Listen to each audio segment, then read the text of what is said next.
இணையறதுக்கு முன்னாடியே 3000 பேர்னு உங்களுக்கு. அதான் உங்களுக்கு முதல்ல செய்தி 3000 பேர்னு போட்டீங்க. எப்படி போட்டீங்க? சேர்ந்த பிறகு தானே எண்ணிக்கை தெரியும். சேர்றதுக்கு முன்னாடி தெரியும். அப்படி சொல்லிடணுங்களா? மகிழ்ச்சி, வாழ்த்துக்கள். இப்போ பாருங்க, திமுகவையும் சேர்த்து நாங்கள் தான் வணக்கம். அது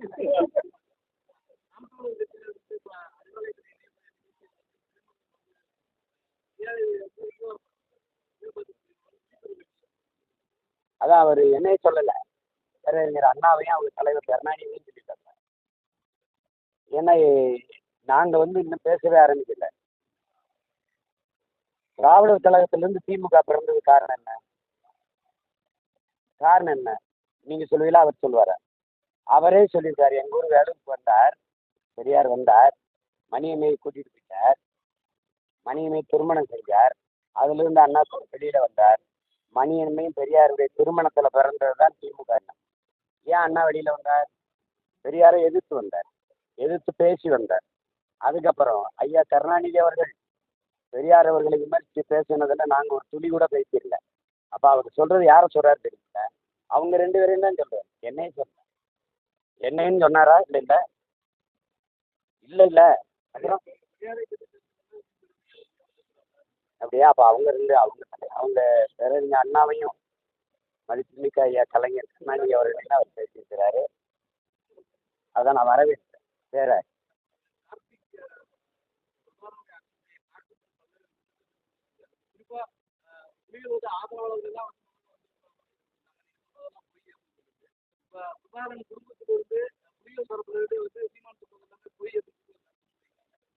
பிரபாகரன் பிள்ளைகள் பிரபாகரனுக்கு ரத்த உறவு கிடையாது, லட்சிய உறவு தான். இந்த லட்சிய உறவுன்னு பார்த்தா இந்த மண்ணில் முதல் சொந்தக்காரன் அவருக்காக போராடி சேர்த்தவன். இப்போ அவர் லட்சியத்துக்காக நிற்கிற நாங்கள்லாம் தான் ரத்த உறவு. புரியுதா உங்களுக்கு? வேற ஏதாவது கேட்டுருக்கா? அந்த கார்த்திக் மனோவர் சொல்றதுக்கு நான் பதில் சொல்றதுக்கு இல்லை, உலகங்க இருக்கிற என் சொந்தங்கள் சொல்லிடுவாங்க. நீங்க உங்களுக்கு தெரிய வரும். வேற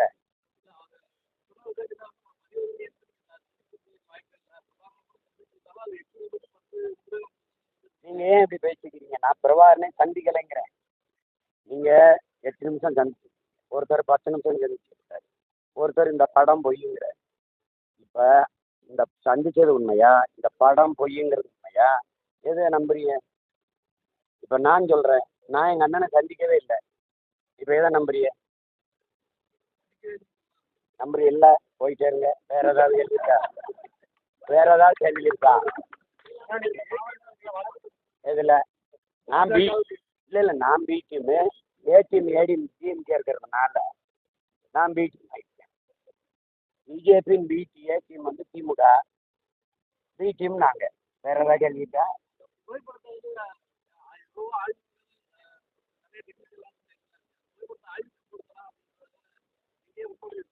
யாருக்கு நிரூபிக்க வேண்டியது அவசியம்?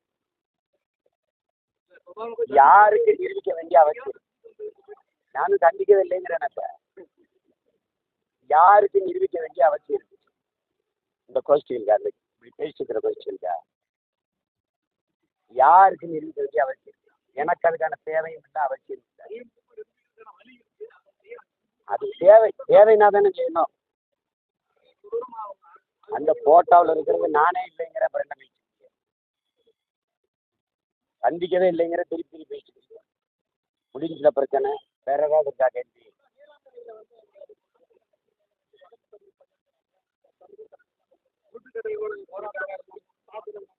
துப்பாக்கி ஏன் விட்டீங்க? துப்பாக்கி வெடிகுண்டை ஏன் விட்டீங்க? அதையும் சேர்த்து வழக்கு போட சொல்லுங்க. நீங்க கட்டையை பார்த்தவங்க அதை பார்க்காம எங்க பண்ணீங்க?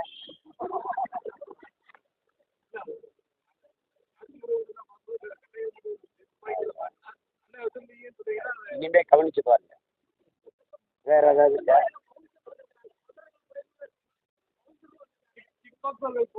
நானே பெரிய பவுன்சர் தான். இல்லை யாராவது பேசுறவங்க இல்லை எப்படி சண்டை போட்டு காட்டணுமா? இல்லை சொல்லுங்க தம்பி. வேற ஏதாவது கேள்வி தம்பி? ரத்து பண்ணுவாங்கன்னு எனக்கு தெரியும். மக்களுக்கென்று ஒரு படை இல்லை என்றால் மக்களுக்கென்று ஒன்று இல்லைங்கிற மாவோ. இந்த மண்ணில் என் மக்களுக்கென்று ஒரு படை இருக்கு. நாம் தமிழர் என்கிற அரசியல் புரட்சி படை அது இருக்கிற வர நான் அன்னைக்குன்னு சொன்னதான் அதே நேரத்துல சொன்னேன். நீ ஒரு பிடி மண்ணையும் எடுக்க முடியாது, தோண்ட முடியாது.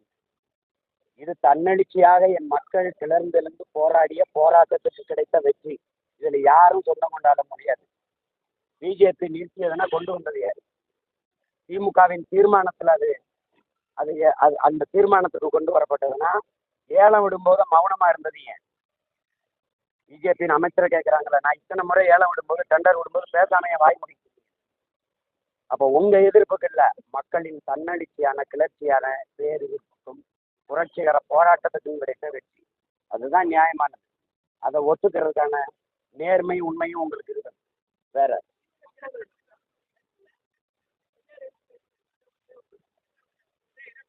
வரவேற்கிறேன் சந்திக்கிறதுக்காக போயிட்டு இருக்கேன். நீங்க வரணும், பெரியாரை பற்றி பேசணும். என்னுடைய அன்பான தாழ்மையான வேண்டுகோள், பெரியார் என்னென்ன பேசினாருங்கிறத பேசணும். பெண்களுக்கு தாலி ஒரு அவமான சின்னம், அதை அறுத்தறிய சொன்னார், நாங்கள் அறுத்தெறிஞ்சோம். கற்பப்பை அடிமை சின்னம், நீ புள்ள பார்க்குற எந்திரம் இல்லை, அதை அறுத்தெறியணும். நீ சுதந்திரமா இருக்கணும்னு சொன்னார், அதை அறுத்து எரியலை. அதெல்லாம் சொல்லணும், நீங்கள் சொல்லணும். கடவுளை கற்பித்தவன் காட்டு மிராண்டி, வணங்குகிறவன் நம்புகிறவன் அயோக்கியன், அதெல்லாம் சொல்லணும், பேசணும். தமிழ் ஒரு சனியன், தமிழ் மொழியை விட்டொழிங்கள், அது காட்டு மிராண்டி மொழி, தமிழ் தமிழ் பேசுகிறவன் முட்டாள்களின் பாஷை, இதெல்லாம் பெரியார் பெருமையாக பேசியிருக்காருன்னு பேசணும். வீரமிக்க துணிவு மிக்க மக்கள், பெரியாருடைய பெருந்தொண்டர்கள், பெரியாருடைய வழித்தோன்றர்கள், வழிபாட்டாளர்கள் அங்கே பேசணும். சீமான் பெரியாரை தீட்டிட்டார், பெரியாரை இழிவா பேசிட்டார், அதனால அவருக்கு ஓட்டு போடாத அப்படின்னு நல்ல ஆண்மகன் சொல்லணும். எப்படி சொல்லணும்? அங்கே சொல்லணும். பெரியாரை பற்றி பேசி ஓட்டு கேட்கணும். சரியான வீரமிக்க ஆண்மக்கள் அங்கே பேசணும். அங்கே பெரியார் அங்கிட்டு காந்தி படத்தை கேட்டு ஓட்டு கேட்டா இந்த செருப்பு வச்சு பிடிச்சிட்டு வேண்டும். ஒன்று பேர் துப்பு இல்லை. எதுக்கு உனக்கு பெரியார்? பெரியார் தானே கட்சி ஆரம்பிச்சீங்க. எந்த இடத்துல உனக்கு கொள்கை இருக்குது? ஆரிய எதிர்ப்பு. ஆரிய ராஜாஜி துணை இல்லாமையா திமுக அரியணையில ஏறிச்சு? நீ என்ன வீரமிக்கான் மக்கள் ஆரிய எதிர்ப்பு? ஆரிய படை கடந்த பாண்டிய நெடுஞ்செழியனின் பேரன் இந்த திருட்டு திராவிட படையை கடக்க எவ்வளவு நேரம் ஆயிருக்குன்னு நினைக்கிறீங்க? இது ஒரு கூட்டம் 32 இயக்கம் சேர்ந்து 150 பேரை கூட்ட முடியல. நீ என் ஒத்த மகனை எழுத்து மொத்த பேரும் திரண்டு நின்றுட்டு இருக்கீங்க. என் தலைவனை எழுத்து 20 நாடு சேர்ந்து சண்டை போட்டேன். இத்தனை கட்சியை கூட்டிகிட்டு என்ன ஒத்த பயிரை எழுத்து நிற்க முடியல. ஒன்னால கேட்கறது கேள்விக்கு பதில் சொல்லு. ஆரிய எதிர்ப்பு தானே. பிரசாந்த் கிஷோர் பாண்டே யாரு? பீகாரிய பிராமணன். அவனையும் கூட்டிருந்த. இங்க எங்களுக்கு ஒரு தம்பி இருக்கான். இந்த பிரசாந்த் கிஷோர் பாண்டேயை விட 10 மடங்கு 20 மடங்கு அரிதாரி ரங்கராஜ் பாண்டே. அவனுக்கு இந்த பிரசாந்த் கிஷோர் பாண்டேக்கு தமிழ்நாடு தெற்குது வடக்குது, எத்தனை ஆறு இருக்கு, ஏரி இருக்கு, குளம் இருக்கு, எத்தனை சமூகம் இருக்கு, எதுவும் தெரியாது. ஆனால் பாண்டேக்கு தெற்கு வடக்குல முக்கு முடு கூட தெரியும். நீ அவனை ஸ்ட்ராட்டஜிஸ்டா வச்சு வேலை செய்யும் பார்ப்போம். இப்போ ராபின் சர்மான்னு ஒருத்தனை குடிச்சு வந்த, அவன் யாரு? சூத்திரனா இல்லை சத்திரியனா இல்லை வைசியனா? யார் அவன்? நீ சொல்ற சோகால்டு ஆரிய பிராமணன் தானே. அந்த ராபின் சிங் சர்மாவுக்கு பதிலாக எங்கள் ஊரில் ஒருத்தர் இருக்கார், ஆரிகார ராஜா சர்மா, ஐயா ராஜா. அவர் பேர் அறிஞர். அவருக்கு தமிழ் தெரியும், தமிழ் இலக்கியம் தெரியும், பாண்டேக்கும் தெரியும். அவங்கள வச்சு ஒரு தடவை வேலை செஞ்சு பாரு. அடிச்ச அடியில் செவில் திரும்பி எஸ்வி சேகர் பின்னாடி சுற்றிக்கிட்டு நீ என்ன நினைக்கிற? எஸ்வி சேகர் அப்பாவுக்கு எதுக்கு பேர் வைக்கிற? எதுக்கு வைக்கிற அந்த பேரை தெருவுக்கு? வா, தமிழ் இலக்கியத்தை இந்த ஆவணத்தை சேர்த்து வச்ச எங்கள் தாத்தா இருக்க தமிழ் தாத்தா ஊவே சாமிநாதர் பேரை வச்சு தனித்தமிழ் அடிகளார் மறைமலை அடிகளின் குரு ஒருத்தருக்கார் ஆசான் சூரியநாராயண சாஸ்திரிங்கிற தன் பேரை பரிமாற் கலைஞர் என்று மாற்றி வச்ச பெருந்தகை அவர் பேரை வை. தமிழ் இலக்கிய உலகில் பெரும் பாய்ச்சல் ஏற்படுத்தி எங்கள் பாட்டன் ஒருத்தருக்கான் பாரதி, அவன் பேரை வை. எதுக்கு எஸ்வி சேகர் அப்பா பேர் வைக்கிறீங்க? நீங்கள் சொன்னதை நிறைவேற்றிட்டேன், நான் சொல்கிறத நிறைவேற்றி கொடுன்னு என்ன சொன்னீங்க? தேர்தலில் உங்களுக்கு ஓட்டு கேட்க. அவர் ஓட்டு கேட்டால் அவர் வாழ்கிற தெருவில் இருக்கிற பிராமணன் கூட உங்களுக்கு போட மாட்டேன். என்ன உளவுத்துறை வச்சிருக்கீங்க? அதிகாரிகளை மாற்றுங்க, நல்ல தருவை எடுத்து தர சொல்லுங்க. எனக்கு எதுக்கு? நிறைய இருக்கு. எனக்கு தேவையில்லை. எனக்கு காது வெளியே வடிக்கிட்டு இருக்கு. இருக்கிற முறையை செயல்படுத்த நேரம் இல்லை, காலம் இல்லை. நீங்கள் பாருங்க பேசிக்க. எனக்கு அதுக்கு ஸ்ட்ராட்டஜிஸ்ட்டு. நானே பெரிய ஸ்ட்ராட்டஜி.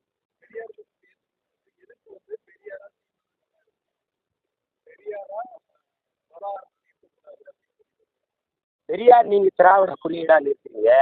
நாங்கள் எங்கள் தலைவன் வந்து தமிழ் தேசியத்தின் எழுச்சி, அதனுடைய முகவரி, பெரும் அடையாளமாக நாங்கள் பார்க்குறோம்.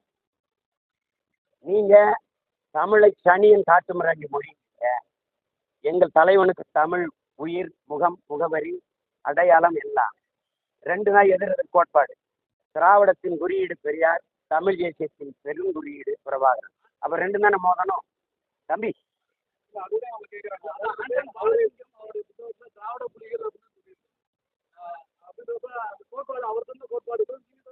அப்படிலாம் ஒன்றும் இல்லையே. அப்போ திராவிட ஈழம் கேட்க வேண்டியதானே? ஏன் தமிழ் ஈழம்னு வந்து வருது? நீங்கள் உங்கள் வசதிக்கு பேசிக்காதீங்க. திராவிட யாரு? எங்கள் அண்ணன் எழுதிக்கிறாரா? அது எழுதிக்கிறாரா? எந்த இடத்துல எழுதிக்கிறாரு? நீ ஏதாவது பேசிக்காத. இப்போ அடிக்க அடியில் 5500 ஆண்டுக்கு முன்னாடி தமிழர்கள் இரும்புல எஃகுல அவர்கள் செய்திருக்கார்கள். ஏன் அங்கே திராவிடம் போகல? ஏன் போகல? 50,000 ஆண்டுகளுக்கு மூத்த தொன்ம தமிழ் இரும்பை 50 ஆண்டுகளுக்கு முன்னாடி வந்த திராவிட தூரு பிடிச்சிருந்தது. உடச்சி தமிழ் தேசியம் எரிஞ்சிக்கிட்டு குறுக்க ஓடிக்கிட்டு இருக்கக்கூடாது. புரியுதா? திராவிட புலிகள் என்று எந்த இடத்துல? திராவிட புலிகள் என்று சொல்ல வேண்டியது எந்த இடத்துல? திராவிட புலிகள். நாங்கள் கேட்டது திராவிட ஈழமா தனித்தமிழ் ஈழமா? எதையாவது பேசிக்கா. துணைக்கு எங்கேயாவது தோண்டி எடுத்துட்டு வராது. நான் நேருக்கு நேரம் நிற்கிறேன் பேசு. நான் தமிழனா திராவிடன்? உங்ககிட்ட கேட்கிறேன். நாங்கள் தமிழர்களா திராவிடன்? தமிழர் அரசு என்று பேசுவது என்பதே திராவிட எழுச்சிக்கு எதிரானதுன்றார் ஐயா பெரியார். தமிழர் அரசு என்று பேசுவது திராவிட எழுச்சிக்கு எதிர்னா, திராவிட வேற பக்கம் இருக்கார், தமிழர் வேற பக்கம் இருக்கார். இருக்கிறாரா இல்லையா? நான் கேட்டதுக்கு பதில் சொல்லணும். தமிழை அழிய விடக்கூடாது, தமிழை காப்பாற்ற வேண்டும், தமிழுக்காக உழைக்க வேண்டும், தமிழுக்காக உயிரே கொடுக்க வேண்டும் என்ற பேசுகிற கூட்டத்திடம் மற்றவர்கள் எச்சரிக்கையாக இருக்க வேண்டும் என்று ஐயா பெரியார் சொல்றார். இந்த மற்றவர்கள் யாரு? நாங்கள் தமிழர்கள். என் மொழி அழிந்து விடக்கூடாது, என் மொழி சிதைந்து விடக்கூடாது, அதை காப்பாற்றணும், அதுக்காக உழைக்கணும், அதுக்காக உயிரை கொடுத்தேனும் போராடணும்னு 800 பேருக்கு மேலே போராடி சேர்த்துருக்கான் என் முன்னவர்கள். அவன் மொழி போகிற மறவராக இருக்கான். அப்போ இந்த கூட்டத்திடம் மற்றவர்கள் எச்சரிக்கையாக இருக்கணும். மற்ற மக்கள்னா இந்த மற்ற மக்கள் யார்? அப்போ திராவிடன் இந்த மற்ற மக்கள் தனியாக இருக்கான்ல, இருக்கானா இல்லையா? நான் கேட்குறது கேள்வி. நீங்கள் கேட்டால் நான் கேட்டால் பதில் சொல்ல மாட்டீங்க, நீங்கள் கேட்டால் மட்டும் நான் சொல்லணுமா? நீங்கள் இந்த தலைமை ஆசிரியரா? நீங்கள் கேள்வி கேட்க பதில் சொல்லுங்க. நான் கேட்குறது அப்படிலாம் நான் கட்சி தலைவர் தான். அப்படிலாம் கிடையாது. வேற ஏதாவது கேள்வி இருக்கா? அது அந்த ஞானசேகரனுக்கு ஏன் கொடுக்கல? இப்போ நான் ஒன்று கேட்குறேன். 1,00,000 போராட்டங்களுக்கு அனுமதி கொடுக்கப்பட்டிருக்கு இந்த திராவிட முன்னேற்ற கழக ஆட்சியிலே. 3.5 ஆண்டுகளில் 1,00,000 போராட்டங்களுக்கு அனுமதி கொடுக்கப்பட்டிருக்குன்னு மாண்புமிகு ஐயா முதல்வர் ஸ்டாலின் அவர்கள் சட்டசபையில் பேசின பேச்சு. அறிவார்ந்த பெருமக்கள் நீங்கள் கேட்டுக்கணும். 1,00,000 போராட்டம்னா 1,00,000 பிரச்சனை இருக்கு. எல்லாத்தையும் தீர்த்துட்டேன்னு சொன்னது யாரு? எந்த கொம்பனாலும் குறை சொல்ல முடியாத நல்லாட்சி கொடுத்துக்கிட்டு இருக்கேன்னு சொன்னது யாரு? 1,00,000 போராட்டம்னா அப்போ லட்சக்கணக்கான பிரச்சனைகளுக்கு மக்கள் போராடுறாங்க. இந்த 1,00,000 போராட்டத்திற்கு அனுமதி கொடுத்த நீங்கள், அண்ணா பல்கலைக்கழகத்தில் பாலியல் வன்கொடுமைக்கு ஆளாக்கப்பட்ட தங்கச்சிக்காக போராட வந்த எங்களை அனுமதி மறுத்தது பாட்டாளி மக்கள் கட்சிக்கு, பாரதிய ஜனதா கட்சியின் மகளிர் முன்னின்று போராடின போராட்டத்துக்கு அனுமதி மறுத்தது. அப்போ குற்றவாளி ஞானசேகரன் அரசா? பதில் இருக்கா? என் வீடை முற்றுகையிட்ட 3 மணி நேரம் அதிகாரம் கொடுத்து ஒளிபெருக்கி வச்சு பேசி என் படத்தை ஜட்டியோட பட்டையை போட்டு அடித்து நொறுக்கி பேசுகிற வரைக்கும் அனுமதி கொடுத்த காவல்துறை எங்களையே நான் பாதிக்கப்பட்ட தங்கச்சிக்காக நின்று போராட அனுமதி தரல. பதில் உண்டா? பதில் இருக்கா? சபாநாயகர் நாடாளுமன்றத்துக்கும் சரி சட்டமன்றத்துக்கும் சரி கட்சியின் அடிப்படை உறுப்பினர் பொறுப்பிலிருந்து விலகி நடுநாயகமாக இருந்து சபையை நடத்தணும். அதான மரபு. தமிழ்நாட்டின் சட்டசபையினுடைய சபாநாயகர் உங்களுக்கு புரியுது? சபாநாயகர் அவர்கள் வந்து என் தம்பி ஞானசேகரன் பேசுறாருன்னா அது எப்படி எடுத்துக்கிறது? ஏன் அதை நீங்களாம் கேள்விக்கல? எந்த பொறுப்பும் இல்லாமல் நடுநிலையா இருந்து அனைத்து கட்சி உறுப்பினர்களுக்கு அரவணைச்சு சபையை நடத்தக்கூடிய சபையின் நாயகர் ஒரு அக்யூஸ்ட, ஒரு குற்றவாளிய, ஒரு வன்புணர்வு இந்த மாதிரி ஒரு குற்றத்தில் ஈடுபட்ட ஒருவனை என் தம்பி ஞானசேகரன் சொல்றார் என்றால் இதை எப்படி எடுத்துக்கிறது? எதை பத்தி பேச நீங்க தகுதி, நேர்மை, அருகதை வச்சு? அவதூறை தவிர ஒன்றை ஏதாவது இருக்கா? அற்ப விமர்சனம், அவதூறு, குப்பை தவிர வேற ஏதாவது இருக்கா? ஆக்கப்பூர்வமா ஒரு கேள்வி என்னை நோக்கி எழுப்ப உங்களுக்கு ஏதாவது யாருக்காவது இருக்கா? யாருக்காவது இருக்கா? இருக்கா? புதுசா நாங்க ஏதாவது பெரியாரை பத்தி பேசுறோமா? பெரியார் பேசியது எளியதை எடுத்து பேசுறோம். அதுல என்ன உங்களுக்கு என்ன மறுப்பு? அதுதான் நீங்க நீங்க நீங்க காங்கிரஸ்ல இருந்து காங்கிரஸ் வாழ்க்கை பேசுறத நீங்க காங்கிரஸை தூக்கி வெளியிட முடியாது. கடவுள் இல்லை பேசியிருந்த பேரறிஞர் அண்ணா என்கிற பெருந்தகை ஒன்றே குலம் ஒருவனை தேவனியா வெளியிட்டு வந்து பேசுனீங்க. அது மாதிரி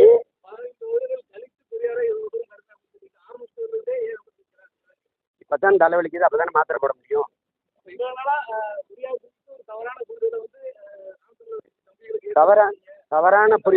தவறான புரிதல் இல்லை. அது ஒன்றும் இல்லையே.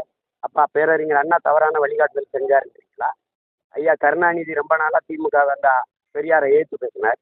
சட்டசபையில இந்த கிழவனை ஏன் தேசிய பாதுகாப்புல கைது செய்யலன்னு கேட்டிருக்காரு. ஐயா 10 வருஷம் ஆட்சி இல்லை. அதை எப்படி பாக்குறீங்க? பெரியாரை நான் வழி நடந்த பாதைங்கிறதுக்காக அதை அமைதியா கடந்து போனேன். நீங்க பெரியார் தான் எல்லா நோய்க்கும் மருந்துன்னு சொல்லும்போது எங்கள் முன்னவர்கள் செய்த ஈகத்தை, அவர்களுடைய போராட்டத்தை எல்லாவற்றையும் மறைச்சு ஒற்றை குழியிடா நிறுவும் போது அதை உடச்சு நொறுக்க வேண்டிய கடமையும் பொறுப்பும் எங்களுக்கு இருக்கு. பெரியார் தான் எல்லாம் போது இல்லை.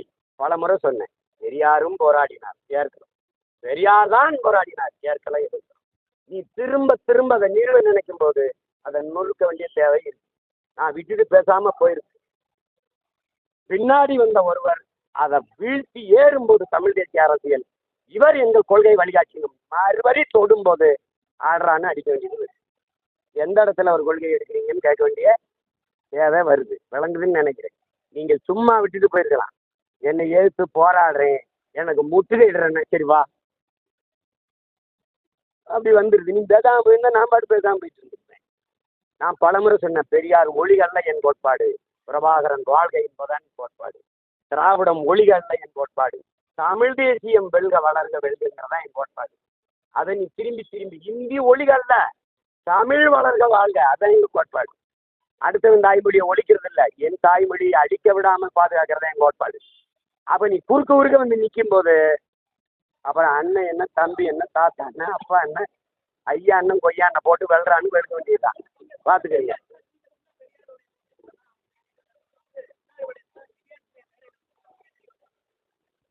சேர்ந்த யாரையாவது ஒருவர், ஊடகவியலாளர்கள், மதிப்புமிக்க ஊடகங்கள் சேர்ந்த யாரையாவது ஒருவர் 2 நிமிடம் பெரியாரை பற்றி பேசுது.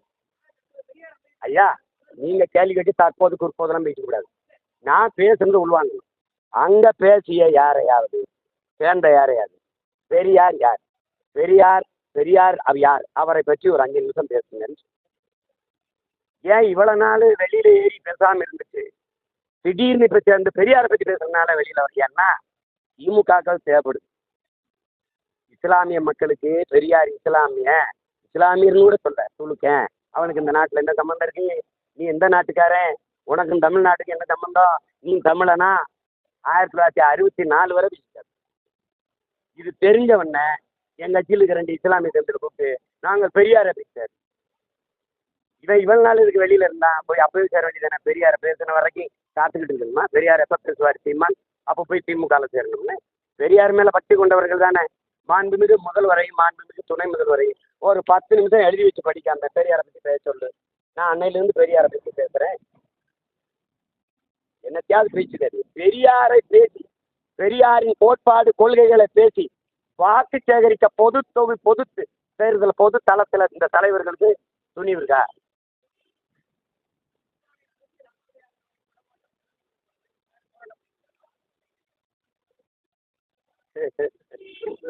அனாதைகளா சேர்ந்து கூட்டணி வச்சிருக்கா. நான் தனிச்சு நிக்கிறேன். நான் அனாதையா? நீ அப்படிதான் ஆரம்பத்துல இருந்து சொல்லிட்டு இருந்த. அனாதை பையில பார்த்து ஏன் அரண்டு போய் தெரியல? எதுக்கு தெரியல? பெரியாரை வச்சுக்கிட்டு பேசிட்டே இருங்க. பெரியாரை பேசிக்கிட்டே இரு. நான் பிரபாகரனை பேசிக்கிறேன். பொது தளத்தில் என் தலைவன் பிரபாகரனை பேசி நான் ஓட்டு கேட்கிறேன். நீ பொது தளத்தில் பெரியாரை பேசி ஓட்டு கேளு. யார் பெரியாருன்னு தெரியும்? கேட்டிருக்கீங்களா? கேட்குறீங்களா? நீ சொல்றபடி சோக்கால்டு டெரரிஸ்ட் அப்படிதானே சொல்ற? எங்க அண்ணன் அப்படிதானே சொல்ற?